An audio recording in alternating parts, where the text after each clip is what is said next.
Brinda Karat, former member of the Rajya Sabha and CPI Politburo member, is joining me now. Thank you so much for your time, ma'am. Finally, after 3 decades, the bill will become a law. You were present in the Rajya Sabha in 2010, and even today, Nirmala Sitharaman remembered that moment when you were with Sushma Swaraj. The bill that was passed then, but of course it was stalled in the Lok Sabha. Bittersweet memories for you. Would you have wanted to be in the House today? You mean the 2010 memories? I don't know how sweet they were, but certainly those 2010 memories showed us the kind of forces that were ranged against the bill. And I think those forces which were ranged against the bill were in several political parties, not just those who stood up and opposed the bill, because I know there were many efforts to sabotage the bill, even at that time when the bill was before Parliament. So the memory is a mixed memory. We got the bill through, but geographically speaking, in the old Parliament building, it was just a 5-minute walk from the Rajya Sabha to the Lok Sabha. 5 minutes, that's all. And now, instead of a 5-minute walk, the bill has taken how many years? 13 years to reach the Lok Sabha. And even after having reached the Lok Sabha, it's not going to benefit women right now. They'll have to wait another 8 years at least to get the benefit, and for democracy to get the benefit of this bill. I think that's unfortunate. Let me put it that way. That's right. It's going to be a long wait for women because of the caveat of delimitation and census. The question is also what's really stopping the political parties from not fielding women in the upcoming polls, you know, in the immediate assembly elections, which will be in the states of Madhya Pradesh, Rajasthan, Chhattisgarh, Telangana, and also in the Lok Sabha polls, which will be held in 2024. This is a question which has been raised time and time again, and it is extremely clear that even by giving women seats, it does not mean necessarily that the number of women in the Lok Sabha will increase. There's no guarantee. There's no one-to-one that you give a woman a seat and you're bound to be there in the Lok Sabha.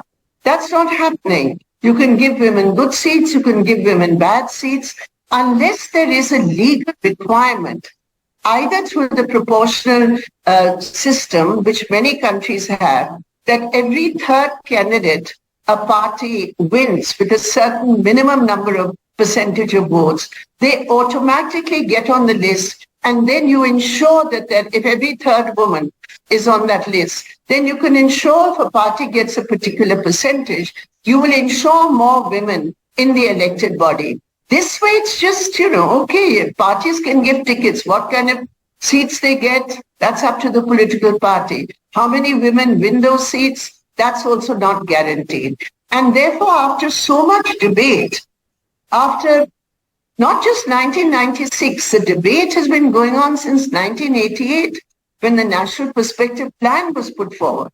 So from then till now, surely these questions have already been answered. The question is, why was the bill delayed?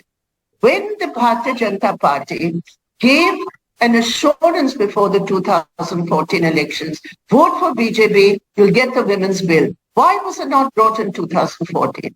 If it had been brought, the 17th Lok Sabha would not have had 14% women. It would have had 33% women.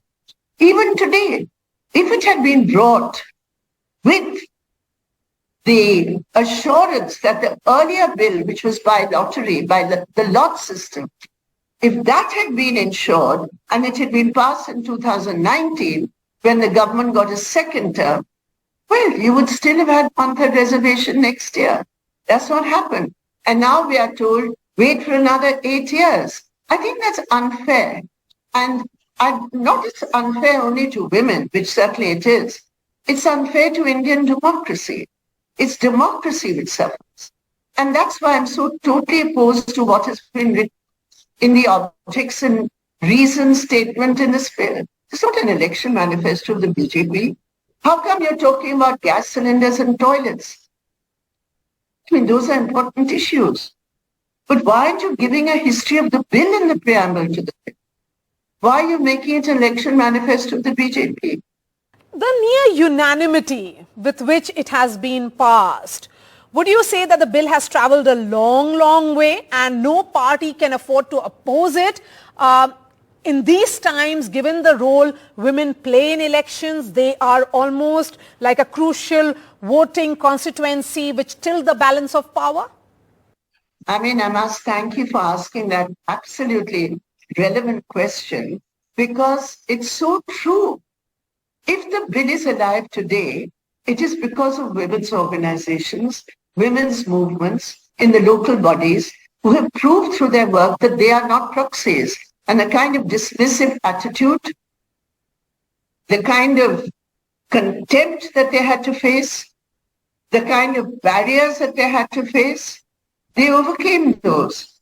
So when we say it is our bill, we say it is the bill of women's organizations, women's movements and struggles, and women in the panchayat system who kept this bill alive and did not allow it to be buried 6 feet underground.